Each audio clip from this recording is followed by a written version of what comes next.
Hi నమస్తే welcome to VMR logics. నేను మీ జ్యోతి. ఈ రోజు సెషన్లో మనం నవంబర్ మంత్కి సంబంధించి 27th and 28th న్యూస్లో ఉన్న ఇష్యూస్ అన్ని డీటెయిల్గా డిస్కస్ చేద్దాం. అంతకంటే ముందు మన విఎంఆర్ లాజిక్స్కి సంబంధించి ఇంపార్టెంట్ అనౌన్స్మెంట్ మీ అందరికీ తెలుసు కదా. ఈ December 9th మన విఎంఆర్ లాజిక్స్లో ఆఫ్లైన్ కోర్సు కంప్లీట్ SIPCకి సంబంధించిన ఆఫ్లైన్ కోర్స్ అనేది స్టార్ట్ అవబోతుంది. అండ్ ఇది బోత్ ఆంధ్రప్రదేశ్ అండ్ తెలంగాణకి సంబంధించిన SIPC ఎగ్జామినేషన్స్కి సంబంధించి కంప్లీట్ సిలబస్ కవర్ అయ్యే విధంగా ఎమినెంట్ ఫ్యాకల్టీతో డిజైన్ చేయబడిన కోర్స్ అనమాట. ఓకేనా? అలాగే ఎవరైతే ఇంట్రెస్టెడ్ క్యాండిడేట్స్ ఉంటారో అందరి కోసం ఇక్కడ 3 days మీకోసం డెమో సెషన్స్ అనేవి ఫ్రీగా ఇవ్వడం జరుగుతుంది. ఎప్పటి నుంచి అంటే 9th, 10th and 11th ఈ 3 days మీకు ఫ్రీ డెమో సెషన్స్ అనేవి ఇవ్వడం జరుగుతుంది అనమాట. ఓకేనా? అండ్ ఇంకా మీకు ఆన్లైన్ కోర్సెస్కి సంబంధించి కానీ అండ్ ఆఫ్లైన్ కోర్సెస్కి సంబంధించి కానీ ఇంకా ఎటువంటి ఇన్ఫర్మేషన్ కావాలనుకున్నా ఇక్కడ మెన్షన్ చేసిన నంబర్స్కి కాల్ చేసి మీ డౌట్స్ అన్నీ కూడా క్లారిఫై చేసుకోవచ్చు. ఓకేనా? So moving to today's session మన కరెంట్ ఇష్యూస్లో భాగంగా కవర్ చేద్దాం.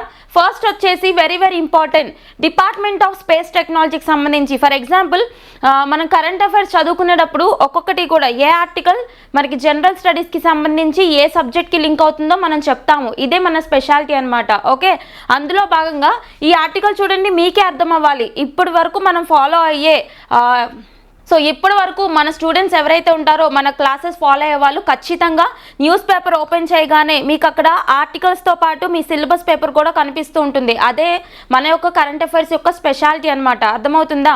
సో ఇక్కడ చూడండి, ఈ ఆర్టికల్ చూడండి. First of all A article చూసినా మీకు ఇది సిలబస్లో దేనికి లింక్ చేసుకోవాలో అర్థం అవ్వాలి. అప్పుడే మీకు 90% సక్సెస్ వచ్చేసినట్టు. ఓకే, సో అంతరిక్షంలోకి AI ప్రయోగశాల అంటే ఇదేంటి? Department of space technology, nothing but ministry of science and technology. మన సిలబస్లో ఉన్న సైన్స్ అండ్ టెక్నాలజీ పోర్షన్లోకి కవర్ అవుతుంది. అది కూడా అందులో ఉన్న సబ్ టాపిక్ స్పేస్ టెక్నాలజీ కిందకు వస్తుంది అనమాట. చూద్దాం మనం ఇది. అంతరిక్షంలో డేటా ప్రాసెసింగ్ను మరింత వేగవంతం సులభతరం చేసే దిశగా హైదరాబాద్కు చెందిన అంకుర సంస్థ take me to space take me to space సరికొత్త ముందడుగు వేయనుంది. ఓకే, డైరెక్ట్గా గుర్తుపెట్టుకోండి. డైరెక్ట్గా వస్తాయి ఇట్లాంటి క్వశ్చన్స్. ఏంటి? అంతరిక్షంలో కూడా అంటే స్పేస్లో కూడా డేటా ప్రాసెసింగ్ క్యాపబిలిటీస్ని ఇంకా ర్యాపిడ్గా అందించే విధంగా. ఓకే, ఇక్కడ ఒక అంకుర సంస్థ అంటే ఏంటి? స్టార్టప్ అనమాట. స్టార్టప్ మీనింగ్ ఏంటంటే ఎప్పుడైనా కానీ ఏదైనా కానీ ఒక యువతకి కావచ్చు లేదా ఒక పర్సన్కి కావచ్చు వచ్చే కొత్త ఆలోచనలు ఉంటాయి చూడండి. వీటిని కార్యరూపంలో దాల్చి ఒక ఎంటర్‌ప్రెన్యూర్‌షిప్గా డెవలప్ చేస్తే దాన్నే స్టార్టప్ అని పిలుస్తారు. ఓకేనా? ఇక్కడ స్టార్టప్ పేరేంటి? Take me to space. So గుర్తుపెట్టుకోండి, టేక్ మీ టు స్పేస్ అనే స్టార్టప్ ఎక్కడ బేస్ చేసుకుని ఉంటుంది? హైదరాబాద్ తెలంగాణ. ఓకేనా? Very important. వీళ్ళు అంతరిక్షంలో డేటా ప్రాసెసింగ్ క్యాపబిలిటీస్ని పెంచే విధంగా ఇక్కడ అడుగులు వేస్తున్నారంట. ఓకే, దాని పేరు చూద్దాం. అంతరిక్షంలో కృత్రిమ మేధ ప్రయోగశాలను ఏర్పాటు చేయనుంది భారత అంతరిక్ష పరిశోధన సంస్థ అంటే ఇస్రో. ఓకేనా?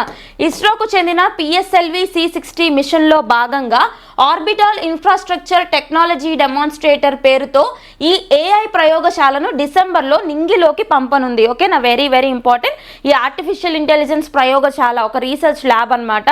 సో డేటా ప్రాసెసింగ్కి సంబంధించింది. దీన్ని స్పేస్లోకి పంపబోతున్నారంట. ఎప్పుడు? ఇస్రోకి సంబంధించిన PSLV C60 మిషన్ ఉంది కదా, C60 డిసెంబర్లో జరుగుతుంది. సో ఆ C60 మిషన్ ద్వారా దీన్ని పంపబోతున్నారు. ఓకేనా? సో 3 points కవర్ అయ్యే, జాగ్రత్తగా రివైజ్ చేయండి. And next one, permanent high court bench in Kurnool. So Andhra Pradesh అభ్యర్థులు ఫోకస్ చేయండి. ఇక్కడ AP ఆస్పిరెంట్స్కి సంబంధించి రీసెంట్గా పర్మనెంట్గా హైకోర్టు బెంచ్ని ఎక్కడ పెట్టాలని ఆంధ్రప్రదేశ్ ప్రభుత్వం నిర్ణయించింది అంటే అందరికీ తెలిసిన విషయమే. ఇది కర్నూలులో పెట్టాలని చెప్పేసి ఇక్కడ నోటిఫికేషన్ జారీ చేయడం జరిగింది. ఓకేనా? డైరెక్ట్గా గుర్తుపెట్టుకోండి. అండ్ నెక్స్ట్ వన్ వచ్చేసి లగచర్లలో పారిశ్రామిక పార్కు భూసేకరణకు నోటిఫికేషన్. తెలంగాణ రాష్ట్రానికి సంబంధించి రీజనల్ ఇష్యూ అనమాట ఇది. ఏంటిది? లగచర్ల ఇక్కడ లగచర్ల ఏదైతే ఉందో ఎక్కడ ఉంటుంది అది దుద్యాల మండలానికి సంబంధించిన లగచర్లలో ఇండస్ట్రియల్ పార్క్ పారిశ్రామిక పార్క్ అంటే ఏంటండి ఇండస్ట్రియల్ పార్క్ ఓకేనా. ఒక ఇండస్ట్రియల్ పార్క్ని ఎస్టాబ్లిష్ చేయడానికి భూసేకరణ అంటే ల్యాండ్ కలెక్షన్ చేసుకుంటారు కదా ఫస్ట్. సో ఈ ల్యాండ్ కలెక్షన్ కోసం నోటిఫికేషన్ జారీ చేసిందంటే ప్రభుత్వం. సో డైరెక్ట్గా అడుగుతారు రీజనల్ ఇష్యూస్లో భాగంగా. రాబోతున్న గ్రూప్ 2 ఎగ్జామినేషన్కి సంబంధించి కూడా మీరు ఫోకస్ చేయండి.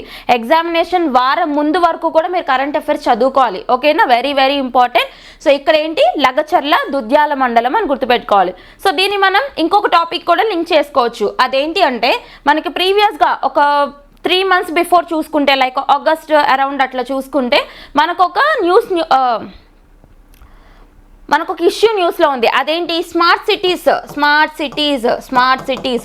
ఇక్కడ యూనియన్ గవర్నమెంట్ 12 స్మార్ట్ సిటీస్కి ఆమోదం తెలిపింది. గుర్తుందా మీకు? ఏంటి union government national industrial corridor development corporation కింద national industrial corridor development corporation కింద national industrial corridor development programme కింద యూనియన్ గవర్నమెంట్ 12 స్మార్ట్ సిటీస్కి దేశవ్యాప్తంగా అనుమతినిచ్చింది. ఆ 12 స్మార్ట్ సిటీస్లో మీకు ఆల్రెడీ డిస్కస్ చేశాను నేను. ఆగస్ట్ మంత్కి సంబంధించి చూడండి, మీకు కవర్ అయిపోయి ఉంటుంది.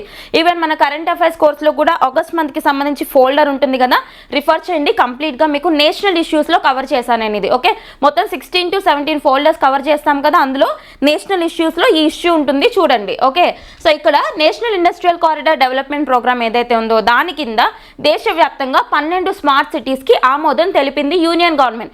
అందులో తెలంగాణ రాష్ట్రానికి సంబంధించింది ఏంటి, అలాగే ఆంధ్రప్రదేశ్ రాష్ట్రానికి సంబంధించిన స్మార్ట్ సిటీస్ ఏంటో మీకు గుర్తు రావాలి. ఏంటి చెప్పండి. తెలంగాణ రాష్ట్రానికి సంబంధించి జహీరాబాద్ ఓకేనా.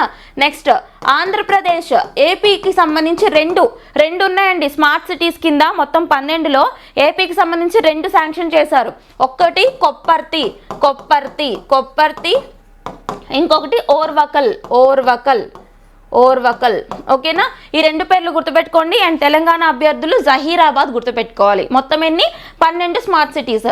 ఆ 12 కూడా ఏంటో తెలుసుకోవాలంటే మీరు చూడండి ఆగస్ట్ మంత్కి సంబంధించిన కరెంట్ అఫైర్స్ చూడండి, దొరికిపోతుంది. అండ్ నెక్స్ట్ మంత్ 2 ఏళ్ల కనిష్ట స్థాయికి పడిపోయిన భారత ఆర్థిక వృద్ధి రేటు. సో ఇదేంటంటే మనకి జీడిపి గ్రోత్ రేట్ ఏదైతే ఉంటుందో మనం దీనికి సంబంధించిన ఎస్టిమేట్స్ చూస్తూ ఉంటాం కదా ఎకానమీలో భాగంగా. ఇది ఎకానమీకి లింక్ చేసుకోవచ్చండి. ఇక్కడ వీళ్ళు ఏం చెప్తున్నారంటే లాస్ట్ ఇయర్లో ఇదే టైంలో చూసుకుంటే ఇదే టైంలో మన ఇండియా యొక్క జీడిపి గ్రోత్ రేట్ అనేది ఎంత ఉందంట, 8.1% ఉందంట. 8.1%. కానీ ఈ సంవత్సరం ఇదే టైంలో చూసుకుంటే గ్రోత్ రేట్ అనేది పడిపోయింది. ఎంతకు పడిపోయింది ఇక్కడ చూసారా? సో 5.4%కి పడిపోయిందని చెప్పేసి ఎవరు చెప్తున్నారు? నేషనల్ స్టాటిస్టికల్ ఆఫీస్ వాళ్ళు చెప్తున్నారు. జాతీయ గణాంకాల సంస్థ నేషనల్ స్టాటిస్టికల్ ఆఫీస్. ఏంటిది, దీని ఇంపార్టెన్స్ ఏంటండి? ఇక్కడ ఇది పెరగడం తగ్గడం అనేది ఈ బిట్స్ అన్ని కూడా వాలటైల్ అనమాట. ఈ వాల్యూస్ అన్ని వాలటైల్. ఎందుకంటే ఈ రోజు ఉన్నది నెక్స్ట్ మంత్ ఉండదు. కాబట్టి ఎగ్జామినేషన్ ముందు మనం అప్డేట్ చేసుకుందాం. మనం ఏ ఎగ్జామ్ అయితే ఉందో ఆ ఎగ్జామినేషన్ కంటే ముందు ఎకానమీ అంతా కూడా అప్డేట్ చేసుకోవాలి ఓకేనా. ఇక్కడ మనం ఫోకస్ చేయాల్సింది ఎన్ఎస్ఓ గణాంకాలు అని చెప్పారు. సో ఎన్ఎస్ఓ అంటే ఏంటో ఫోకస్ చేయండి. ఫస్ట్ ఆఫ్ ఆల్ భారతదేశంలో జీడిపి అంటే ఏంటి? ఫస్ట్ ఆఫ్ ఆల్ అసలు చెప్పండి. గ్రాస్ డొమెస్టిక్ ప్రోడక్ట్ కదా. అంటే ఏంటి? ఒక దేశానికి సంబంధించి. సో అసలు జీడిపి అంటే ఏంటండి? ఒక దేశానికి సంబంధించి జాగ్రఫికల్ బౌండరీస్ ఏవైతే ఉంటాయో ఆ బౌండరీస్ లోపల ప్రొడ్యూస్ అయ్యే వస్తు సేవల అంతిమ విలువ ఉంటుంది కదా ఒక ఫైనాన్షియల్ ఇయర్లో, దాన్నే మనం గ్రాస్ డొమెస్టిక్ ప్రోడక్ట్ అని పిలుస్తాము ఓకేనా. దాన్ని గుర్తుపెట్టుకోండి. ఈ జీడిపిని ఎవరు క్యాల్కులేట్ చేస్తారని అడుగుతారు. జీడిపిని క్యాల్కులేట్ చేసేది ఎన్ఎస్ఓ. Very very important. ప్రతి సంవత్సరం మనకున్న జీడిపిని క్యాల్కులేట్ చేసేది నేషనల్ స్టాటిస్టికల్ ఆఫీస్. ఏ మంత్రిత్వ శాఖ పరిధిలోకి వస్తుందంటే ministry of statistics and programme implementation. Ministry of statistics and programme implementation దీని పరిధిలోకి వస్తుందని గుర్తుపెట్టుకోవాలి. అండ్ ఫస్ట్ నుంచి ఇదే క్యాల్కులేట్ చేస్తున్నా అంటే కాదు, మనకి యాక్చువల్లీ ప్రీవియస్గా చూసుకుంటే దీని ప్లేస్లో ఏముండేదంటే సిఎస్ఓ సెంట్రల్ స్టాటిస్టికల్ ఆఫీస్ ఉండేది, తర్వాత ఎన్ఎస్ఎస్ఓ అంటే నేషనల్ శాంపుల్ సర్వే ఆఫీస్. వీళ్ళిద్దరూ కలిసి ఎప్పుడు మర్జ్ అయ్యారు? ఎవరెవరు? సెంట్రల్ స్టాటిస్టికల్ ఆఫీస్, తర్వాత ఎన్ఎస్ఎస్ఓ అంటే నేషనల్ శాంపుల్ సర్వే ఆఫీస్. వీళ్ళిద్దరూ కలిసి 2019లో 2019వ సంవత్సరంలో మర్జ్ అయిపోయి ఇక్కడ ఎన్ఎస్ఓ కింద ఫామ్ అయ్యారు, నేషనల్ స్టాటిస్టికల్ ఆఫీస్ కింద ఫామ్ అయ్యారు. 2019వ సంవత్సరం నుంచి ఇండియాలో జీడిపిని ఎన్ఎస్ఓనే క్యాల్కులేట్ చేస్తుంది. ఏ మంత్రిత్వ శాఖ పరిధిలోకి వస్తుందంటే గణాంకాల మంత్రిత్వ శాఖ, ministry of statistics and programme implementation. Clear? ఈ టాపిక్ గుర్తుపెట్టుకోండి సరిపోతుంది. And next one cyclone Fengal, very very trending topic. ఇప్పుడు సైక్లోన్ ఉంది కదా, సైక్లోన్ ఫెనిగల్ అనేది బీభత్సం సృష్టిస్తుంది. సో అందరిలాగా సైక్లోన్ ఏంటి, ఎక్కడ ఎఫెక్ట్ చేసింది, ఇట్లా కాదు మనం చదువుకోవాల్సింది. ఇక్కడ మనం చూడాల్సిన పాయింట్ ఈ సైక్లోన్ ఫెనిగల్ ఎక్కడ ఆరిజిన్ అయింది. ఫస్ట్ ఆఫ్ ఆల్ ఎక్కడ ఆరిజిన్ అయింది? Bay of Bengal. So bay of బెంగాల్లో ఆరిజిన్ అయింది, సౌత్ అండమాన్ సీ ప్రాంతంలో ఆరిజిన్ అయిందని గుర్తుపెట్టుకోవాలి. అంటే బంగాళాఖాతంలో సంభవించిన తుఫాను, very very important. And next point, ఏ స్టేట్స్ని ఎక్కువగా ఇబ్బంది పెడుతుంది? తమిళనాడు, ఆంధ్రప్రదేశ్, ఈ తెలుగు రాష్ట్రాలకు సంబంధించి ఎక్కువగా ఇబ్బంది పెడుతుంది. Okay. And very very important point, ఈ సైక్లోన్ ఫెనిగల్ ఏదైతే ఉందో, సైక్లోన్ ఫెనిగల్ FENGAL, దీనికి పేరు పెట్టిన కంట్రీ ఏంటి? ఈ పేరుని ప్రపోజ్ చేసిన కంట్రీ ఇది ఖచ్చితంగా వచ్చే బిట్ చూడండి, Saudi Arabia, very very important. Saudi Arabia country cyclone ఫెనిగల్కి నామకరణం చేయడం జరిగింది. ఓకేనా? సో మనకు తెలుసు కదా సైక్లోన్స్ ఎక్కడ? బే ఆఫ్ బెంగాల్లో సంభవించే సైక్లోన్స్ లైక్, సో మనకు తెలుసు కదా ఈ ఇండియన్ ఓషన్ ప్రాంతానికి సంభవించే సైక్లోన్స్ ఏవైతే ఉంటాయో వీటన్నిటికీ కూడా నేమింగ్ ఇచ్చేది ఎవరు అంటే మనకి ఒక ప్యానెల్ ఉంటుంది, panel on tropical cyclones, PTC. ఓకేనా? ప్యానెల్ ఆన్ ట్రాపికల్ సైక్లోన్స్ అని చెప్పేసి 13 కంట్రీస్తో కలిపి ఒక ప్యానెల్ ఉంటుంది. ఎన్ని కంట్రీస్ అండి? 13 కంట్రీస్. మీకు ఆల్రెడీ చాలాసార్లు డిస్కస్ చేశాను. ఆ 13 కంట్రీస్ ఏంటో ఒకసారి చూడండి. ఆ 13 కంట్రీసే ఆ 13 కంట్రీసే ఇండియన్ ఓషన్లో సంభవించే తుఫాన్లకు సంబంధించి నేమింగ్ ఇస్తూ ఉంటాయన్నమాట. ఇప్పుడు ఇండియన్ ఓషనే కదా బే ఆఫ్ బెంగాల్ అంటే. సో ఇండియన్ ఓషన్లో సంభవించిన సైక్లోన్కి ఫెనిగల్ అని నామకరణం ఇచ్చిన కంట్రీ సౌదీ అరేబియా. క్లియర్? గుర్తుపెట్టుకోండి సరిపోతుంది. ప్రీవియస్గా మనం చూసాం మిచాంగ్ సైక్లోన్కి మయన్మార్ పేరు ఇచ్చిందని చెప్పి. ఆస్నా గుర్తుందా? మనకి గుజరాత్ కచ్ ఏరియా ప్రాంతంలో వచ్చింది, అరేబియన్ సీలో. సైక్లోన్ ఆస్నా, దానికి నేమింగ్ ఇచ్చింది పాకిస్తాన్. ఓకే, అవన్నీ గుర్తుపెట్టుకోండి సరిపోతుంది. And next Narasapuram lace achieves GI tag recognition. ఇక్కడ GI tag geographical indication tag అనే న్యూస్లోకి వచ్చింది. ఏంటి GI ట్యాగ్ అంటే ఒక వస్తువుకి అది తయారు చేసే ప్రాంతం ఆధారంగా లేదా అది ఆరిజిన్ అయిన ప్రాంతం ఆధారంగా గుర్తింపు లభిస్తే దాన్నే మనం భౌగోళిక గుర్తింపు అని పిలుస్తారు. అర్థమవుతుందా? అంటే ఆ ప్లేస్ ఆధారంగా రికాగ్నిషన్ రావడం, దాన్నే జాగ్రఫికల్ ఇండికేషన్ లేదా భౌగోళిక గుర్తింపు అంటారు. ఇది అందరికీ తెలుసు. ఫర్ ఎగ్జాంపుల్ మనకి ఆంధ్రప్రదేశ్ రాష్ట్రానికి సంబంధించిన ఆత్రేయపురం పూతరేకులు మనకి రీసెంట్గా 1.5 year బ్యాకే మనకి దానికి GI ట్యాగ్ అనేది ఇవ్వడం జరిగింది. అందరికీ తెలుసు కదా ఆత్రేయపురం పూతరేకులు. ఓకే. అండ్ నెక్స్ట్ వచ్చేసి ఇక్కడ హైదరాబాద్కి సంబంధించిన లాడ్లీ బ్యాంగిల్స్, చార్మినార్కి సంబంధించిన బ్యాంగిల్స్, తాండూరుకి సంబంధించిన తాండూరు పప్పు అంటారు. అలాగే మన ఆంధ్రప్రదేశ్లో ఉన్న మచిలీపట్నం కలంకారీ కావచ్చు, అలాగే మధురైకి సంబంధించిన మల్లి కావచ్చు, అండ్ బీహార్కి సంబంధించి మిథిలా మకానా స్వీట్స్ కావచ్చు. ఇట్లా number of GI tag products అనేవి ఇండియాలో ఉన్నాయి. అవునా? ఇప్పుడు GI ట్యాగ్కి సంబంధించి ఇంకొక ప్రోడక్ట్ న్యూస్లోకి వచ్చింది. అదేంటంటే నరసాపురం లేస్. ఓకేనా? నరసాపురంకి సంబంధించిన క్రోచెట్ లేస్. ఇక్కడ చూడండి క్రోచెట్. మనం ఎక్కువగా గర్ల్స్కి ఐడియా ఉంటుంది క్రోషియా లేస్ అని చెప్పేసి డిజైనర్ వేస్కి వేసుకుంటూ ఉంటారనమాట. క్రోషియా లేస్ అని చెప్పేసి మీకు గుర్తుండే ఉంటుంది గర్ల్స్కి. సో ఈ క్రోచెట్ లేస్ ఏదైతే ఉంటుందో దీనికి నరసాపురం ఫేమస్ అనమాట. సో ఈ నరసాపురం క్రోచెట్ లేస్కి GI ట్యాగ్ రావడం జరిగింది. ఒకసారి చూడండి. So, the lace industry in Narasapuram located in West Godavari district of Andhra Pradesh has been awarded a GI registration. Okay, A district అండి? వెస్ట్ గోదావరి, పశ్చిమ గోదావరి జిల్లాకి సంబంధించిన నరసాపురం ఏరియాకి సంబంధించిన లేస్ ఏవైతే ఉంటాయో వాటికి జిఐ ట్యాగ్ రికాగ్నిషన్ అనేది రావడం జరిగింది. ఓకేనా, వెరీ వెరీ ఇంపార్టెంట్, గుర్తుపెట్టుకోండి. అండ్ ఇక్కడ బేసిక్ పాయింట్ కూడా చూద్దాం. జిఐ ట్యాగ్స్ అనేది యాక్చువల్గా ఎవరిస్తారు, ఏ చట్టం ఆధారంగా ఇస్తారో చూడండి. జిఐ ట్యాగ్ అనేది జిఐ రిజిస్ట్రీ వాళ్ళు ఇస్తారు. జిఐ రిజిస్ట్రీ ఎక్కడ ఉంటుంది? చెన్నైలో ఉంటుంది. చెన్నై బేస్ చేసుకుని ఉన్న జిఐ రిజిస్ట్రీ వాళ్ళు ఇచ్చేది జిఐ ట్యాగ్. ఏ చట్టం ఆధారంగా అంటే geographical indication protection of goods act. Okay, geographical indication protection of goods act 1999 1999లో జాగ్రఫికల్ ఇండికేషన్ భౌగోళిక గుర్తింపు చట్టం అనేది మనకుంది. ఈ చట్టం ఆధారంగా, ఈ చట్టంలోని గైడ్ లైన్స్ ఆధారంగా చెన్నై బేస్ చేసుకుని వర్క్ చేసే జాగ్రఫికల్ ఇండికేషన్ రిజిస్ట్రీ వాళ్ళు దేశవ్యాప్తంగా ఉన్న వాటికి ఈ జిఐ రికాగ్నిషన్ అనేది ఇస్తూ ఉంటారనమాట. ఓకేనా. అండ్ నెక్స్ట్ వన్, రాజ్యాంగ ప్రవేశికలో సోషలిజం సెక్యులరిజం పదాలను తొలగించలేమన్న సుప్రీంకోర్టు ఇక్కడ ఒక పిటిషన్ వేశారు. ఆ పిటిషన్ ఏంటంటే మనకి పీఠిక అంటే ప్రియంబుల్ అంటే తెలుగులో ప్రవేశిక అంటాం కదా, ప్రవేశిక, పీఠిక, ప్రియంబుల్ గుర్తుందా మీకు? సో కాన్స్టిట్యూషన్కి సంబంధించి ఇది ఇంటిగ్రల్ పార్ట్ అని చెప్పేసి, నాట్ అన్ ఇంటిగ్రల్ పార్ట్ అని చెప్పేసి మనకు కొన్ని కేసెస్ కూడా ఉంటాయి. ఫర్ ఎగ్జాంపుల్ మనకి కేశవానంద భారతి కేసు 1973 కేసు గుర్తుందా? 1973 Kesavananda Bharati versus union of India కేసు ప్రకారం preamble is an integral part of constitution అని చెప్తారు. అంటే ఈ ప్రవేశిక రాజ్యాంగంలోని భాగమే అని చెప్తారనమాట కేశవానంద భారతి కేసులో. ఓకే, ఇది మనకి స్టాటిక్ పోర్షన్ యాక్చువల్లీ. సో ఇక్కడ న్యూస్లోకి ఎందుకు వచ్చిందంటే ఇక్కడ ఒక పిటిషన్ వేయడం జరిగింది సుప్రీంకోర్టులో. ఆ పిటిషన్ ఏంటంటే ఈ రాజ్యాంగంలో ఉన్న పీఠికలో ఉన్న 2 పదాలని తొలగించమని చెప్పేసి పిటిషన్ వేశారు. ఆ 2 పదాలు ఏంటి అంటే socialism, secularism. Socialism and secularism. ఓకేనా, ఈ 2 పదాలని తొలగించమని చెప్పేసి ఒక పిటిషన్ వేయడం జరిగింది. అయితే ఈ పిటిషన్ని ఈ యొక్క ధర్మాసనం రిజెక్ట్ చేసిందనమాట, అంటే తిరస్కరించింది. వెరీ వెరీ ఇంపార్టెంట్, గుర్తుపెట్టుకోండి. ఎందుకు తిరస్కరించింది అంటే మనకు అందరికీ తెలుసు ఇక్కడ మొత్తం కాన్స్టిట్యూషన్కి సంబంధించి ఎన్నో సవరణలు ఉన్నాయి, చాలా అమెండ్మెంట్స్ చేసుకుంటూ వచ్చారు. మనకి రాజ్యాంగాన్ని సవరించే ప్రొవిజన్ ఉందా అంటే ఉంది. ఖచ్చితంగా మారుతున్న కాలానికి అనుగుణంగా రాజ్యాంగాన్ని మనం సవరించుకుంటూ వెళ్ళొచ్చండి ఇప్పుడు సొసైటీలోని కండిషన్స్ ఆధారంగా. అందుకే కదా ఇప్పటి వరకు మనకి 106 అమెండ్మెంట్స్ అనేవి జరుపుకుంటూ వచ్చాయి. ఏ ప్రొవిజన్ వీలు కల్పిస్తుంది ఇట్లా మనకి రాజ్యాంగంలో? పార్ట్ 20 20వ భాగంలోని ఆర్టికల్ 368. ఎక్కడి నుంచి తెచ్చుకున్నాం దీన్ని మనం? సౌత్ ఆఫ్రికా నుంచి ఈ యొక్క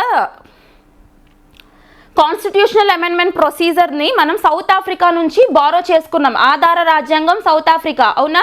సో దీని ప్రకారం రాజ్యాంగం యొక్క మౌలిక స్వరూపాన్ని డిస్టర్బ్ చేయకుండా, ద బేసిక్ స్ట్రక్చర్ ఆఫ్ కాన్స్టిట్యూషన్ని డిస్టర్బ్ చేయకుండా మీరు రాజ్యాంగాన్ని సవరించుకోవచ్చు అని చెప్పిన కేసు కూడా 1973 కేశవానంద భారతి కేసే. ఓకేనా, గుర్తుపెట్టుకోండి. ఇందులో భాగంగానే రాజ్యాంగాన్ని చాలాసార్లు సవరించుకుంటూ వచ్చారు. కానీ ప్రియంబుల్ని ఎప్పుడైనా సవరించారా? ప్రవేశికను ఎప్పుడైనా సవరించారా అంటే ఒక్కసారి సవరించారండి. ఈ పాయింట్ చాలా ఇంపార్టెంట్. ప్రియంబుల్ని ఓన్లీ 1 టైం సవరించడం జరిగింది, అమెండ్ చేయడం జరిగింది. అది ఎప్పుడు అంటే అందరికీ తెలుసు, ఎప్పుడు చెప్పండి? 42nd constitutional amendment act. చాలా ఇంపార్టెంట్ ఈ అమెండ్మెంట్. మినీ కాన్స్టిట్యూషన్ అని కూడా పిలుస్తారు దీన్ని. ఓకేనా, చాలా మేజర్ చేంజెస్ వచ్చాయి దీని ద్వారా. 42nd amendment act 1976.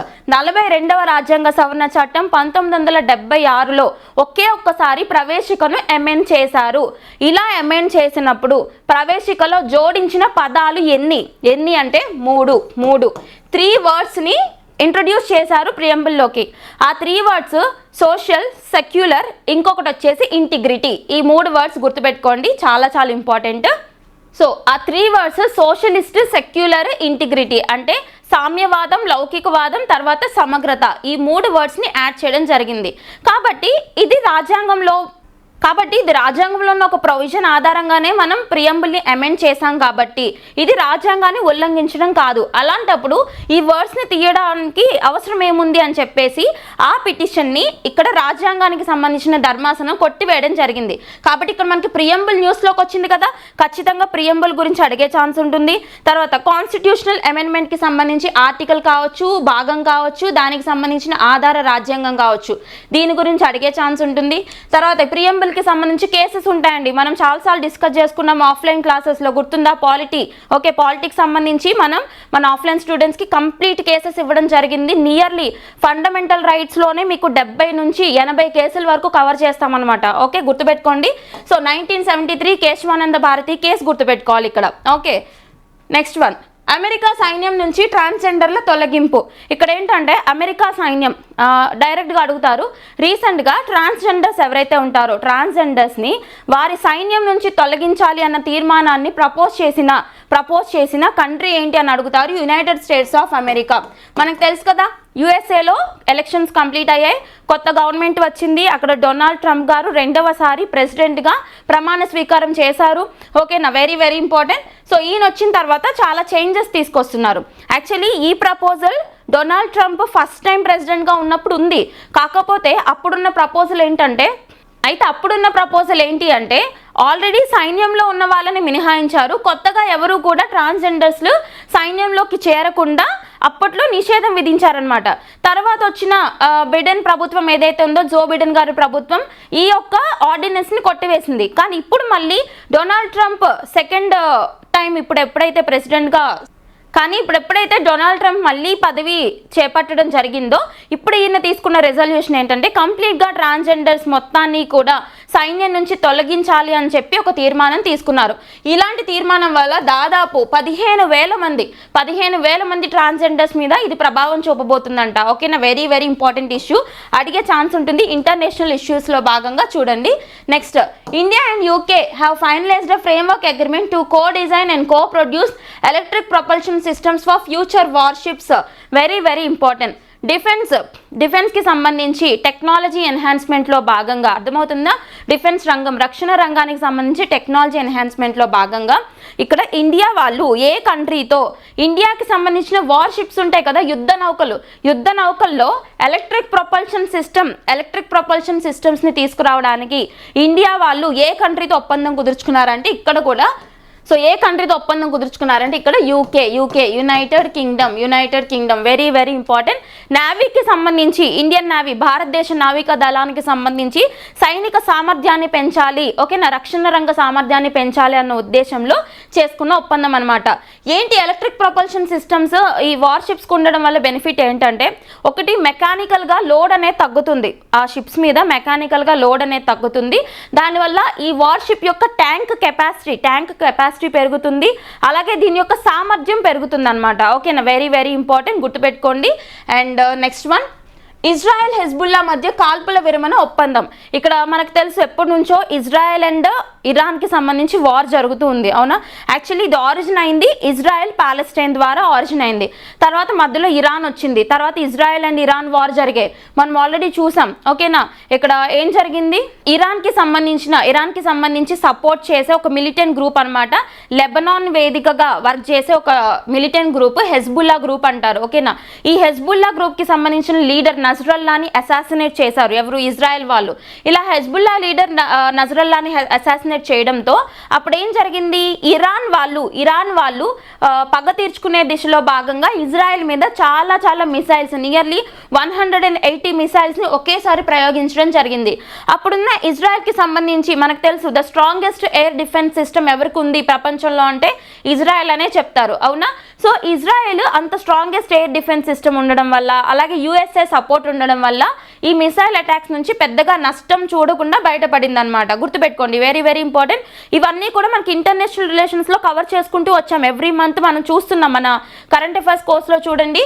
అండ్ ఇక్కడ వచ్చేసి చూసుకుంటే ఇప్పుడు ఈ ఇజ్రాయెల్ తర్వాత ఇరాన్ వార్ ఏదైతే ఉందో ఇప్పుడు ఈ ఇజ్రాయెల్ హెజ్బుల్లాకి మధ్య కాల్పుల విరమణ ఒప్పందానికి ఎవరు మీడియేట్ చేశారని అడుగుతారు. అమెరికా అండ్ ఫ్రాన్స్ అని గుర్తుపెట్టుకోవాలి. ఎవరెవరండి? అమెరికా అండ్ ఫ్రాన్స్ ఒప్పందంలో మీడియేట్ చేయడం కారణంగా ఇజ్రాయెల్కి హెజ్బుల్లా గ్రూప్కి మధ్య కాల్పుల విరమణ ఒప్పందం అనేది కాల్పుల విరమణ ఒప్పందానికి అంగీకరించడం జరిగింది. Okay, very very important. So మీరు ఇక్కడ చూడాల్సిన పాయింట్స్ ఏంటి అంటే, ఫస్ట్ ఆఫ్ ఆల్ ఏదన్నా కానీ ఇంటర్నేషనల్ రిలేషన్కి సంబంధించిన ఇష్యూ చూసారు అంటే దీన్ని జాగ్రఫీకి లింక్ చేసుకోవాలి. ఎందుకు చెప్తున్నానంటే అర్థం చేసుకోండి. మనకి యుక్రెయిన్ రష్యా వార్ ఎప్పుడు స్టార్ట్ అయింది? ఫిబ్రవరి 24, 2022, అవునా? రష్యాకి యుక్రెయిన్కి మధ్య వారు నాటో కోసం February 24, 2022 నుంచి స్టార్ట్ అయింది. అప్పటి నుంచి ఇప్పటికీ కూడా వార్ జరుగుతూనే ఉంది. రీసెంట్గా చూసుకుంటే రష్యాకి సంబంధించిన ప్రెసిడెంట్ వ్లాడిమిర్ పుతిన్ గారు ఒక మాట చెప్పారు. అదేంటంటే ఇఫ్ ఇన్ కేస్ యుక్రెయిన్ కనుక నాటోలో చేరాలి అన్న ఆలోచనని వెనక్కి తీసుకుంటే మేము ఇక్కడ శాంతి ఒప్పందాన్ని అంగీకరిస్తామని చెప్పారు. కానీ దానికి యుక్రెయిన్ వాళ్ళు సపోర్ట్ చేయలేదు. ఎందుకంటే Ukraine strongly needs to join in the NATO. అవునా? సో వాళ్ళు ఎందుకు వెనక్కి తీసుకుంటారు ఆ డెసిషన్ని? కాబట్టి ఇంకా వార్ జరుగుతూనే ఉంది కదా. కాబట్టి రష్యాకి యుక్రెయిన్కి సంబంధించిన బార్డర్స్, ఆ మ్యాప్ పాయింటింగ్ మీద క్వశ్చన్స్ మనం ఇంకా చూస్తూనే ఉన్నాం ప్రతి ఎగ్జామ్లో. కాబట్టి గుర్తుపెట్టుకోండి, ఇంటర్నేషనల్ రిలేషన్స్ని జాగ్రఫీతో కలిపి చూడాలి. Very very important. సో ఇక్కడ మనకి న్యూస్లో ఉన్నదేంటి? ఇప్పుడు మనం చూసింది ఇజ్రాయెల్, ఇరాన్, హెజ్బుల్లా గ్రూప్స్, ఇవన్నీ న్యూస్లో ఉన్నాయి. కాబట్టి ఇజ్రాయెల్కి సంబంధించిన బార్డర్స్ ఏంటో చూసుకోవాలి. ఓకేనా? ఇది చాలా చాలా ఇంపార్టెంట్. ఒకసారి చూద్దాం రండి. ఇది ఇజ్రాయెల్ కదా. ఇజ్రాయెల్కి సంబంధించి ఇక్కడ మనకి ఈజిప్ట్ ఉంటుంది, ఈజిప్ట్. తర్వాత ఇక్కడ వచ్చేసి జార్డన్ ఉంది అండ్ సిరియా ఉంది. సో జార్డన్ ఉంది, సిరియా ఉంది. ఇక్కడ చూడండి లెబనాన్, ఇది చాలా చాలా ఇంపార్టెంట్ అండి. లెబనాన్, ఎందుకు లెబనాన్ ఇంపార్టెంట్ అన్నానంటే మీకు ఇరాన్కి సపోర్ట్ చేసేవి ఇజ్రాయెల్కి అగెయిన్స్ట్గా, అర్థం చేసుకోండి. ఇజ్రాయెల్కి అగెయిన్స్ట్గా ఇరాన్కి సపోర్ట్ చేసే 3 మిలిటెంట్ గ్రూప్స్ ఉంటాయి. 3 మిలిటెంట్ గ్రూప్స్. ఆ 3 మిలిటెంట్ గ్రూప్స్ ఏంటి అంటే ఒకటి వచ్చేసి హమాస్ మిలిటెంట్స్, ఇంకొకటి వచ్చేసి హౌతీ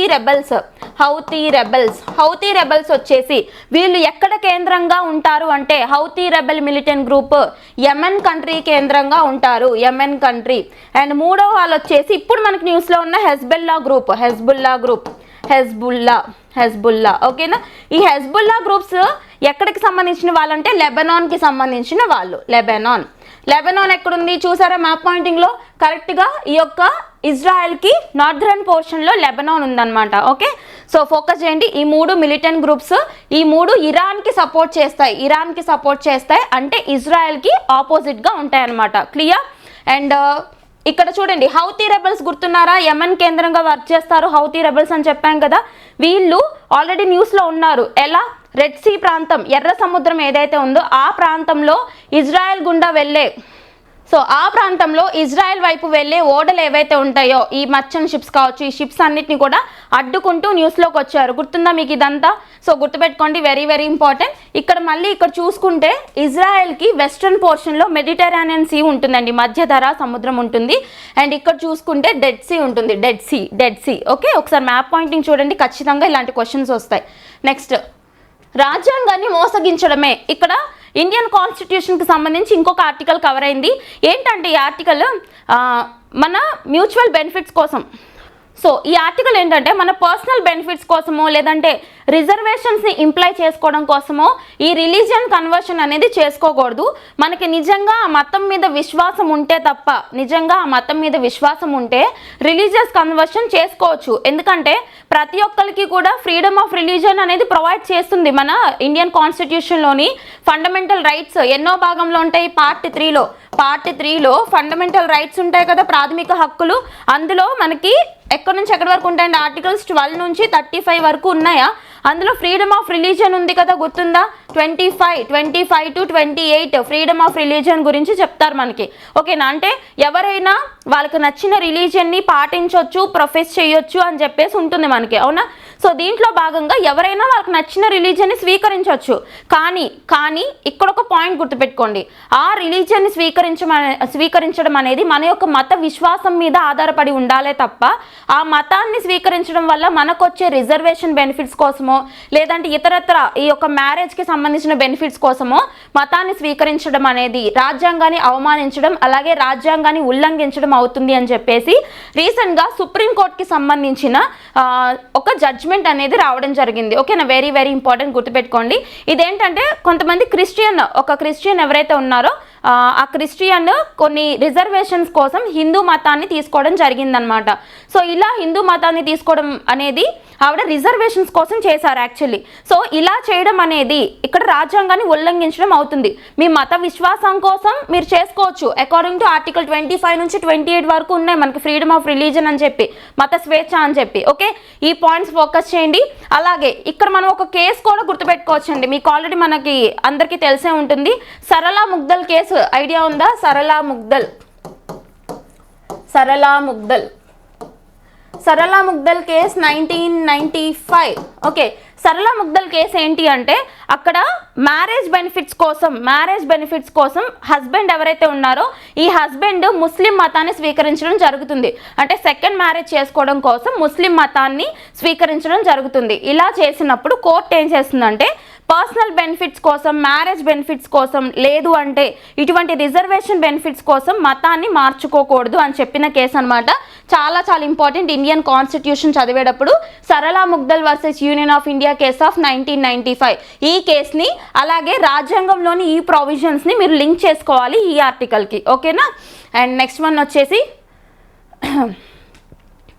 జై Bhattacharya to be the director of US national institutes of the health. ఇక్కడ యునైటెడ్ స్టేట్స్కి సంబంధించి నేషనల్ ఇన్స్టిట్యూట్స్ ఆఫ్ హెల్త్ ఏదైతే ఉంటుందో దీనికి సంబంధించి డైరెక్టర్గా ఎవరిని అపాయింట్ చేశారు? జై భట్టాచార్య గారిని అపాయింట్ చేయడం జరిగింది. ఇది ఒక అపాయింట్మెంట్ ఇన్ న్యూస్ కింద చూడండి, సరిపోతుంది. ఓకేనా? And next one హియో hydro electric project. ఇక్కడ ఒక హైడ్రో ఎలక్ట్రిక్ ప్రాజెక్ట్ న్యూస్లోకి వచ్చింది. మనం చూడాల్సిన అంశం ఏంటి అంటే ఇది ఏ నదికి సంబంధించిన ప్రాజెక్ట్, అలాగే ఆ నది ఏ రాష్ట్రంలో ఉంది, ఇలా చూసుకుంటే అయిపోతుంది అనమాట. చూద్దాం ఒకసారి. హియో hydro electric project, హియో. So Arunachal ప్రదేశ్లోని, జాగ్రత్తగా వినండి, ప్రతి పాయింట్ ఇంపార్టెంట్. అరుణాచల్ ప్రదేశ్లోని షియోమి జిల్లాలో సుబాన్సిరి నదికి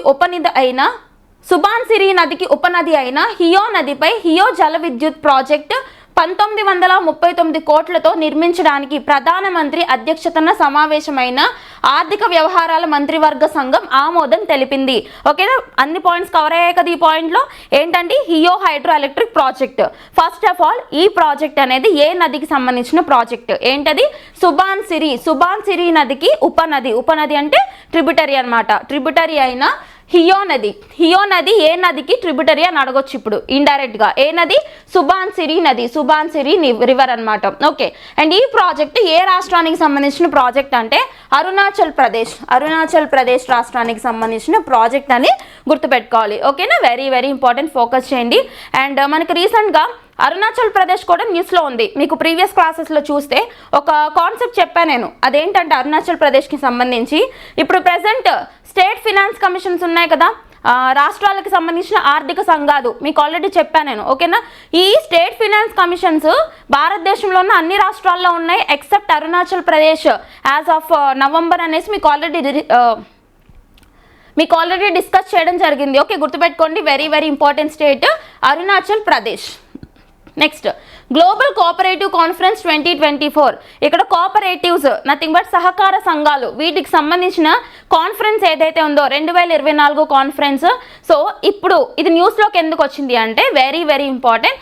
India for the first time, భారతదేశం ఈ గ్లోబల్ కోఆపరేటివ్ కాన్ఫరెన్స్కి హోస్ట్ చేయబోతుంది అనమాట. అంటే మన దేశంలోనే ఈ యొక్క ప్రపంచ సహకార సంఘాల కాన్ఫరెన్స్ ఏదైతే ఉంటుందో మన దేశంలోనే జరగబోతుందని చెప్తున్నారు.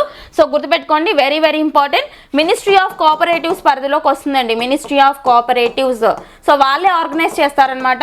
మనకి సహకార సంఘాలకు సంబంధించి ఒక మంత్రిత్వ శాఖ ఉంది కదా, మినిస్ట్రీ ఆఫ్ కోఆపరేటివ్స్. ఎవరున్నారు present minister? Home minister Amit Shah.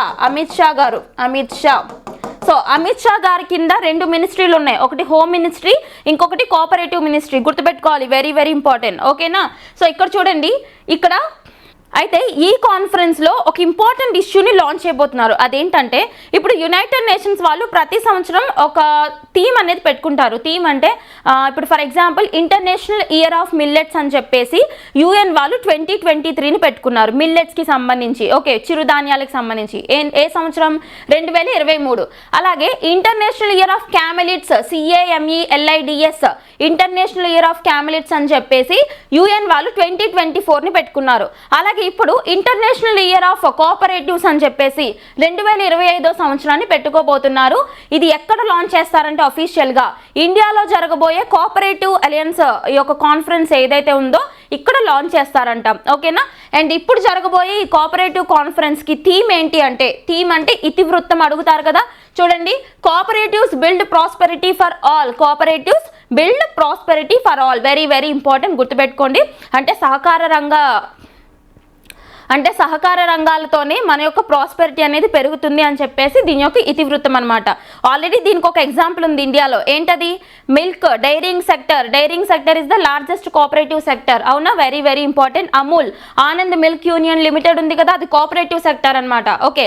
అలాగే అగ్రికల్చర్ కోఆపరేటివ్ సెక్టర్ బాగా డెవలప్ అయిన కంట్రీ ఏది అని అడుగుతారు, వ్యవసాయ రంగం ఎక్కడ అంటే ఇజ్రాయెల్లో అగ్రికల్చర్కి సంబంధించి కోఆపరేటివ్ సెక్టర్ చాలా చాలా డెవలప్ అయిందనమాట. అటువంటిదే ఇండియాలో తీసుకురావాలని చూస్తున్నారు, కానీ మన దగ్గర అంత యూనిటీ లేకపోవడంతో, రీసోర్సెస్ తక్కువ ఉండడంతో ఇది ఇంకా ఇంప్లిమెంటేషన్ పరిధిలోనే ఉంది, ఓకేనా. సో చూడండి, ఈ యొక్క ఐసిఏ అని మనకు ఒక ఆర్గనైజేషన్ ఉంటుందండి, ఇంటర్నేషనల్ కోఆపరేటివ్స్ అలయన్స్ అని ఒక ఆర్గనైజేషన్ ఉంటుంది, దాన్ని ఇక్కడ లింక్ చేస్తున్నాను. ఆ ఆర్గనైజేషన్ హెడ్ క్వార్టర్స్ ఎక్కడ అని అడిగే ఛాన్స్ ఉంటుంది. బెల్జియంకి సంబంధించిన బ్రజెల్స్లో 1895లో ఎస్టాబ్లిష్ చేశారు. ఈ పేరు గుర్తురాగానే మీకు బ్రజెల్స్ గుర్తురాగానే ఇంకా ఏదైనా ఆర్గనైజేషన్ గుర్తొచ్చిందా? NATO, North Atlantic Treaty Organisation ఉంది కదా, నాటో. సో ఈ నాటోకి సంబంధించిన హెడ్ క్వార్టర్స్ కూడా బ్రజెల్స్లోనే ఉంటాయన్నమాట, okay, very very important. And cooperatives అనగానే మీకు గుర్తు రావాల్సిన రాజ్యాంగ సవరణ చట్టం ఒకటి ఉంటుంది, 97th constitutional amendment act of 2011. ఈ పాయింట్స్ అన్ని లింక్ చేసుకోండి, సహకార రంగ సంస్థలకు సంబంధించి ఏంటి, 97th constitutional amendment act of 2011.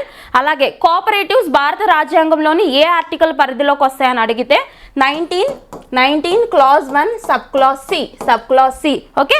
Formation of associations అని చదువుతారు కదా మీరు, 19 clause 1 subclause Cలో, సో దాని కిందకి వెళ్తాయన్నమాట, ఓకేనా. Next, ISKCON priest arrested in బంగ్లాదేశ్లో ఇస్కాన్ అంటే శ్రీకృష్ణకి సంబంధించిన ఈ యొక్క అసోసియేషన్ ఏదైతే ఉంటుందో దీనికి సంబంధించిన ప్రీస్ట్ని అరెస్ట్ చేయడం జరిగింది. ఇస్కాన్ ఫుల్ ఫామ్ ఏంటో చూడండి, ఆయన పేరేంటో చూసుకోండి సరిపోతుంది, కృష్ణదాస్ ప్రభు, అందరికీ ఐడియా ఉండి ఉంటారు కదా Krishnadas Prabhu. So a prominent Hindu leader and member of international society for Krishna consciousness, very very important. ISKCON full form ఏంటండి, international society for Krishna consciousness అంటారు. సో దీనికి సంబంధించిన ప్రీస్ట్ ఎవరైతే ఉంటారో ఆయన పేరేంటి, కృష్ణదాస్ ప్రభు. ఈయన్ని బంగ్లాదేశ్లో అరెస్ట్ చేశారంట, ఓకేనా. ఇస్కాన్ ఫుల్ ఫామ్ చూడండి. నెక్స్ట్, అటల్ ఇన్నోవేషన్ మిషన్ 2015వ సంవత్సరంలో, ఓకే, 2015వ సంవత్సరంలో జనవరి 1న లాంచ్ చేసిందే అటల్ ఇన్నోవేషన్ మిషన్.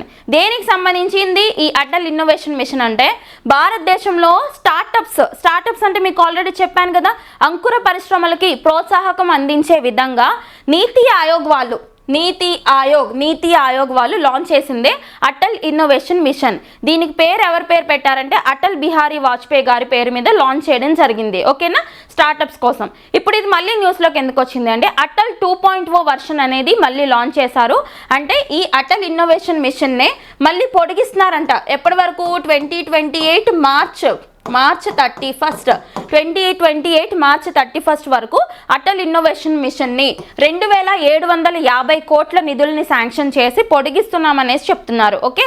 ఎవరు లాంచ్ చేశారండి, నీతి ఆయోగ్ వాళ్ళు 2015 జనవరి 1న లాంచ్ చేయడం జరిగింది, ఫోకస్ చేయండి. అండ్ ఇక్కడ నీతి ఆయోగ్ 2015 జనవరి 1 సేమ్ డేట్ కదా, గుర్తుందా, సేమ్ డేట్న నీతి ఆయోగ్ కూడా ప్లానింగ్ కమిషన్ ప్లేస్లో ఇంప్లిమెంటేషన్లోకి వచ్చింది, ప్రణాళిక సంఘం ప్లేస్లో ఇంప్లిమెంటేషన్లోకి వచ్చింది. National institution for transforming India అని పిలుస్తారు. Next, 16th anniversary of the 26/11 Mumbai attacks. మనకు తెలుసు 26/11 ముంబై అటాక్స్ గురించి, తాజ్ హోటల్కి సంబంధించిన అటాక్స్, కొన్ని ఇంకా వేరే చోట్ల కూడా అటాక్స్ చూసాం కదా మనం. సో దీనికి సంబంధించిన రీసెంట్గా ఒక మూవీ కూడా వచ్చింది, మీరు చూసే ఉంటారు, ఓకేనా. సో ఇవన్నీ లింక్ చేయండి. దానికి సంబంధించిన 16th యానివర్సరీ న్యూస్లోకి వచ్చింది, అంతే కదా, నవంబర్ 26 కదా, కాబట్టి 20. సో ఈ సంవత్సరానికి 16 సంవత్సరాలు కంప్లీట్ అయిందనమాట ఈ బ్లాక్ డేకి సంబంధించి, ఓకే. ఒకసారి ఫోకస్ చేయండి సరిపోతుంది. అండ్ నెక్స్ట్ వన్, అయితే ఈ సిరీస్ ఆఫ్ ఈవెంట్స్ని ఈ యొక్క నడిపించిన మిలిటెంట్ గ్రూప్స్ ఎవరు అంటే, పాకిస్తాన్ బేస్డ్ గ్రూప్ లష్కర్ ఈ తొయిబా అని చెప్పేసి అందరికీ ఐడియా ఉంటుంది కదా, పాకిస్తాన్ బేస్ చేసుకుని ఉన్న వాళ్ళే ఈ యొక్క అటాక్స్ని చేయడం జరిగిందనమాట, okay. And next one, national milk day 2024, ఇక్కడ నేషనల్ మిల్క్ డే అనేది న్యూస్లోకి వచ్చింది. ఏ రోజున అంటే మనకి నవంబర్ 26న నేషనల్ మిల్క్ డే న్యూస్లోకి వచ్చింది. ఈ డేని ఈ రోజున నవంబర్ 26న మనం నేషనల్ మిల్క్ డే ఎందుకు సెలబ్రేట్ చేస్తున్నామంటే, ఇండియాలో ఫాదర్ ఆఫ్ వైట్ రివల్యూషన్ అని ఎవరిని పిలుస్తారండి? వైట్ రివల్యూషన్ అన్న, ఆపరేషన్ ఫ్లడ్ అన్న, వైట్ రివల్యూషన్ అన్న మనకు గుర్తు రావాల్సిన పర్సన్ ఎవరు అంటే వర్గీస్ కురియన్, డాక్టర్ వర్గీస్ కురియన్, అందరికి ఐడియా ఉంటుంది కదా. ఆయన యొక్క బర్త్ యానివర్సరీ నవంబర్ 26 అనమాట. ఓకే, ఆ రోజుని పునస్కరించుకొని ఈ సంవత్సరం 103వ బర్త్ యానివర్సరీ ఎవరిది? వర్గీస్ కురియన్ గారిది. సో నేషనల్ మిల్క్ డే అనేది సెలబ్రేట్ చేస్తున్నాం. ఓకే, అండ్ ఈ ఆపరేషన్ ఫ్లడ్ అంటే ఏంటంటే పాల ఉత్పత్తుల్ని పెంచాలి, ఈ మిల్క్ ప్రొడక్షన్ పెంచాలి అన్న ఉద్దేశంలో ఆపరేషన్ ఫ్లడ్ తీసుకొచ్చారు. దీని లాంచ్ డేట్ వచ్చేసి జనవరి 13, 1970 అని గుర్తుపెట్టుకోండి. ఆపరేషన్ ఫ్లడ్ని లాంచ్ చేసింది. అలాగే ఈ యొక్క నేషనల్ మిల్క్ డేకి సంబంధించి 2024 థీమ్ ఏంటి? Transforming dairying with AI and IT. ఓకేనా, transforming dairying with artificial intelligence and information technology అనే ఇతివృత్తంతో నేషనల్ మిల్క్ డేని నవంబర్ 26న సెలబ్రేట్ చేయడం జరిగింది. ఓకేనా, అండ్ ఇక్కడ చూసుకుంటే మనకి ప్రపంచవ్యాప్తంగా చూసుకుంటే India is the leading producer for milk. అవునా, అయితే భారతదేశంలో కూడా ఏ రాష్ట్రం టాప్లో ఉందో చూడండి, Uttar Pradesh of the total production 15.72% అని చూడండి. Okay, next pan 2.0 project. ఇక్కడ పాన్ కార్డ్స్ మనకు తెలుసు కదా, పాన్ కార్డ్స్కి సంబంధించి ఇక్కడ పాన్ 2.0 ప్రాజెక్ట్ అనేది తీసుకొచ్చారు. ఎవరంటే ఇన్కమ్ ట్యాక్స్ డిపార్ట్మెంట్ వాళ్ళు ఇటీవల పాన్ 2.0 ప్రాజెక్ట్ని తీసుకొచ్చారు. ఎంత బడ్జెట్ అవుట్లే అంటే 1435 కోట్లు, 1435 crores తీసుకొచ్చారు. దేనికి సంబంధించింది అంటే ఈ ఇన్కమ్ ట్యాక్స్ రంగంలో ఇంకా ట్రాన్స్పరెన్సీ పెంచే విధంగా అండ్ ఇంకా ర్యాపిడ్నెస్ని పెంచే విధంగా ఈ క్లెయిమ్స్కి సంబంధించి కావచ్చు, ఇవన్నీ కూడా, అండ్ ఈ ITRs ఫైలింగ్స్కి సంబంధించి కావచ్చు, ఇంకా త్వరితగతంగా ట్రాన్స్పరెన్సీ అనేది పెంచే విధంగా తీసుకొచ్చిందే పాన్ 2.0 ప్రాజెక్ట్ అనమాట. మినిస్ట్రీ ఆఫ్ ఫినాన్స్ పరిధిలోకి వస్తుందని గుర్తుపెట్టుకోవాలి. Okay, next one, historian unearths centuries old Nandi bull Vishnu idols. ఇక్కడ నంది బుల్ ఇక్కడ నందీశ్వరునికి సంబంధించినవి, అలాగే విష్ణుమూర్తికి సంబంధించిన ఐడల్స్ అంటే విగ్రహాలు ఏవైతే ఉంటాయో ఇవి అనర్థం చేయడం జరిగింది, అంటే ఎక్స్కవేషన్స్లో దొరకడం జరిగింది. ఎక్కడ అంటే Tamil Nadu, very very important. Thanjavur area ఉంది కదా, ఎక్కువగా టెంపుల్స్ ఇవన్నీ ఉంటాయి చూడండి. ఈ తంజావూరుకి సంబంధించి ల్యాండ్స్ ఏవైతే ఉంటాయో ఆ ల్యాండ్స్లో హిస్టోరియన్స్ వీటిని కనుగొన్నారంట. ఓకే, డైరెక్ట్గా అడుగుతారు. రీసెంట్గా నంది బుల్స్ అలాగే విష్ణు ఐడల్స్కి సంబంధించిన ఈ యొక్క విగ్రహాలు ఏవైతే ఉంటాయో అవి ఎక్కడ అనర్థం చేశారని అడుగుతారు. ఎక్కడ? తమిళనాడు రాష్ట్రానికి సంబంధించి తంజావూరు ఏరియా అని గుర్తుపెట్టుకోండి. వీళ్ళు ఏం చెప్తున్నారంటే ఇవి చోళా డైనాసిటీకి సంబంధించి ఆ పీరియడ్కి సంబంధించినవి అని చెప్పేసి చెప్తున్నారనమాట. Okay, and next one corporate one village adoption initiative in Telangana రాష్ట్రంలో రీసెంట్గా one corporate one village initiative అనేది న్యూస్లోకి రావడం జరిగింది. అంటే ఏంటంటే కార్పొరేట్స్ ఎవరైతే ఉంటారో వీళ్ళు ఒక్కొక్క విలేజ్ని అడాప్ట్ చేసుకుని డెవలప్ చేసే విధంగా ఒక ఇనిషియేటివ్ని తీసుకొచ్చిన రాష్ట్రం ఏది అని అడుగుతారు. రాష్ట్రీయ అంశాల్లో భాగంగా తెలంగాణ రాష్ట్రం అని గుర్తుపెట్టుకోవాలి. అలాగే దీన్ని ఎవరెవరు సపోర్ట్ చేస్తున్నారు అంటే it is led by Panchayati Raj minister ధన్సరి Anasuya and supported by NGO Nirman. ఇక్కడ ఇందులో ఇన్వాల్వ్ అయి ఉన్న నాన్ గవర్నమెంటల్ ఆర్గనైజేషన్ NGO ఏది అని అడుగుతారు. Nirman very very important. Regional ఇష్యూస్లో ఫోకస్ చేయండి. One corporate one village adoption supported by which NGO అని అడగొచ్చు. NGO నిర్మాణ్ అని చూడండి. ఓకేనా, నెక్స్ట్ అంతర్జాతీయ స్త్రీ హింస వ్యతిరేక దినోత్సవం. ఇదేంటంటే international day for the elimination of violence against విమెన్కి వ్యతిరేకంగా వైలెన్స్ ఏదైతే జరుగుతుంటుందో దీన్ని నిర్మూలించే ఒక దినోత్సవం అనమాట. దీన్ని ఏ రోజున సెలబ్రేట్ చేస్తారు? ఇది ఒక ఇంటర్నేషనల్ డే అండి, కాబట్టి చాలా చాలా ఇంపార్టెంట్. ఏ రోజున సెలబ్రేట్ చేస్తారంటే November 25th very very important. ప్రతి సంవత్సరం సెలబ్రేట్ చేస్తారు. ఈ సంవత్సరం 2024 థీమ్ ఏంటంటే no excuse unite to end violence against women. ఏంటండి? No excuse, unite to end violence against women అనే థీమ్తో ఈ సంవత్సరం November 25th సెలబ్రేట్ చేయడం జరిగింది. అయితే దీన్ని ఎప్పుడు లాంచ్ చేశారు, ఎవరు లాంచ్ చేశారు, ఇది కూడా చూద్దాం. 1999లో November 25ను అంతర్జాతీయ స్త్రీ హింస వ్యతిరేక దినోత్సవంగా ఐక్యరాజ్య సమితి ప్రకటించింది. యునైటెడ్ నేషన్స్ ఆర్గనైజేషన్ 1999లో ప్రకటించారంట. Okay, and next one, Indian constitution day 2024. Already మనం ప్రీవియస్ సెషన్లో డిస్కస్ చేసాం. ఇండియన్ కాన్స్టిట్యూషన్ డే యొక్క ఇంపార్టెన్స్ ఏంటి అండి? ఆ రోజున ఇండియన్ కాన్స్టిట్యూషన్ అడాప్ట్ చేసుకున్న రోజు November 26, 1949 అనేది ఇండియన్ కాన్స్టిట్యూషన్ అడాప్ట్ చేసుకున్న రోజు కాబట్టి దాన్నే మనం భారత రాజ్యాంగ దినోత్సవంగా సెలబ్రేట్ చేసుకుంటూ ఉంటాం. అవునా? సో ఈ ఇండియన్ కాన్స్టిట్యూషన్ డేకి సంబంధించి థీమ్, ఈ సంవత్సరం యొక్క థీమ్ ఏంటి అంటే, ఇతివృత్తం ఏంటంటే constitutional values cornerstone of India's democracy. ఏంటండి? Constitutional values the cornerstone of India's democracy అనే థీమ్తో ఇండియన్ కాన్స్టిట్యూషన్ డేని సెలబ్రేట్ చేయడం జరిగింది. చాలా డేట్స్ వచ్చాయి చూడండి. కాన్స్టిట్యూషన్ డే వచ్చింది, మిల్క్ డే వచ్చింది, international day for violence against women వచ్చింది. ఓకేనా? అన్నీ ఇంపార్టెంటే. Next one, India joins. Next, Uruguay అధ్యక్షుడిగా యమాండోర్సీ. ఇక్కడ ఏంటంటే ఒక కంట్రీకి సంబంధించి కొత్త అధ్యక్షుడు, కొత్త ప్రెసిడెంట్ న్యూస్లోకి వచ్చారు. ఆయన ఎవరు అంటే ఉరుగ్వే కంట్రీకి సంబంధించి న్యూ ప్రెసిడెంట్ కింద న్యూస్లోకి వచ్చిన పర్సన్ ఎవరంటే యమాండు ఓర్సీ. ఓకేనా? Very very important. సో డైరెక్ట్గా మ్యాచ్ ద ఫాలోయింగ్లో అడిగే ఛాన్సెస్ ఉంటుంది ఇలాంటి క్వశ్చన్స్ అన్నీ కూడా. Okay, so that's all about today's issues. మిస్సెలేనియస్గా ఇంకేమన్నా మిస్ అయితే నెక్స్ట్ సెషన్లో కవర్ చేద్దాం. Until then keep learning and thank you so much.